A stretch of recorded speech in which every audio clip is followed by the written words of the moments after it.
নন্দন বলে এক বিদেশি তোর প্রেমে পাগলে তোর বাড়িতে আইছে। শুনছেন ঠিক আছে, কিন্তু এই যে প্রেমে পাগল হয়ে আসছে এগুলো ভুল শুনছেন।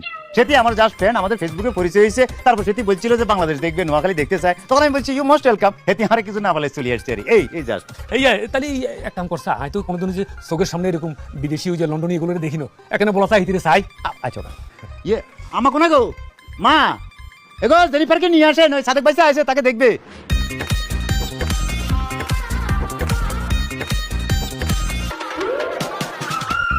এরে সাদিক কিয়া রে নিসা তোর জীবনে তুই সদ্য গোষ্ঠীর জীবনে এত সুন্দর মাইয়া দেখছিস তুই? আরে রাখেন চাচি, সুন্দর হলে কি হয়েছে? হ্যাঁ, এদের বংশ কিন্তু যথেষ্ট খারাপ। তোর মাথা ঠাডা পড়ে না কেন? তুই জানোস কেমন হেতির বংশ খারাপ? আরে চাচি, আনা তো ইতিহাস জানেন না। ইতির বাড়ি গোনা নেই লন্ডন, লন্ডন মানে ইংল্যান্ড মানে ব্রিটিশ। এই ব্রিটিশরা আমাদের দেশকে বুঝছেন নি প্রায় 250 বছর শাসন করছে। শুধু শাসন করে না, শোষণও করছে, মানুষের প্রতি অত্যাচার করছে, নির্যাতন করছে, কত কিছু করছে। তার প্রমাণকে জানেননি?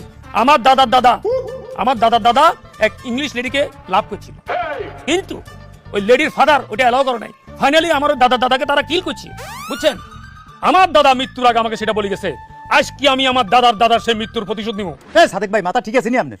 আপনি দাদা মারার প্রতিশোধ নেবেন মানে কেন নেবেন? কি করেন না উল্টাপাল্টা কথাবার্তা? এই যে চোখের সামনে একজন সুন্দর ইংরেজ লেডি দাঁড়া রয়েছে, হিতিরে বিয়ে করি আমি আমার দাদার সেই মৃত্যুর প্রতিশোধ নেবো, বুঝছি? খবরটা সাদেক ভাই এই উল্টাপাল্টা কথা বলেন। হেতি আর বন্ধু আর বন্ধুরে বিয়ে করে প্রতিশোধ নেবেন মানে কেন কোন কথা আপনি?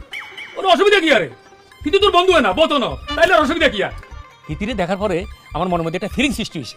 আরে আমার তো একটু এই যে বিয়ের সাথে আমি করি নাই, কিন্তু ফ্রম টুডে মানে ফ্রম নাও হিতিকে দেখার পরে আমার মনের মধ্যে মনে করে যে ফ্লাওয়ারটা ফুটে উঠছে আর কি, বুঝছিস? আমার ইচ্ছা করতেছে আমি তাকে এই মুহূর্তে এখান থেকে বিয়ে করে নিয়ে যাই। দেখ এই মুহূর্তে তো সম্ভব না। এই তোরা একটা কাজ কর, ওই যে সন্ধ্যার সময় 4-5 জন মুরব্বী সহ তোরা আসবি, আর আমি উচ্চ কাজী নিয়ে আসতেছি, কাজী সহ এখানে বিয়ে পড়ানো হবে, আর তোরা সুন্দর করে আমার হাতে তারা তুলে দিবি। কেন? আরে সাদেক ভাই, কোনো উল্টা সিধা কথা কইেন না। হিতি আঙ্গো খালার কাছে আইছে, খালার বাড়িতে আসছে, বিয়ের প্রসঙ্গ যদি উঠে তাহলে হিতি আর খালতো বাইরে বিয়ে করবো, নাহলে আয় বিয়ে করবো। না মানে এমনি বললাম আর কি, বলছি আর কি ব্যাপারটা। শুনেন, বিয়ের প্রসঙ্গ আসলে আমার খালতো ভাই বিয়ে করবো, নাহলে আমি বিয়ে করবো।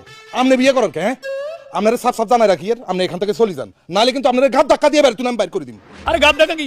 তুই আরে জুতা দিয়ে ফিটাইলে তো আমি কিন্তু যাইতাম না। আরে হিতিরি দেখে তো আমি পুরো মেয়াড হয়ে গেছি। আমার হৃদয়ের মধ্যে একটা উথাল ফাতাল খেলা চলতেছে, এটা আমি তোদেরকে বলে বুঝতে পারতেছি না। মানে এই মুহূর্তে আমার ফিলিংসটা কিরকম।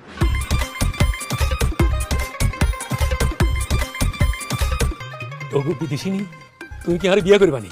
মানে marry me Please turn. Mukles, এখানে আবার কারে টানাটানির কথা বলছিস? তারা টানাটানির কথা বলো না। হেতি আমাদের বলছে প্লিজ টান মানে গুড়ি দিতে বলছি। ও আচ্ছা, হেদের এখানে এই সিস্টেম কেন? ওকে, এই যে আমি ঘুরে দাঁড়াইছি। Get lost. ভাই এটা কি করলো?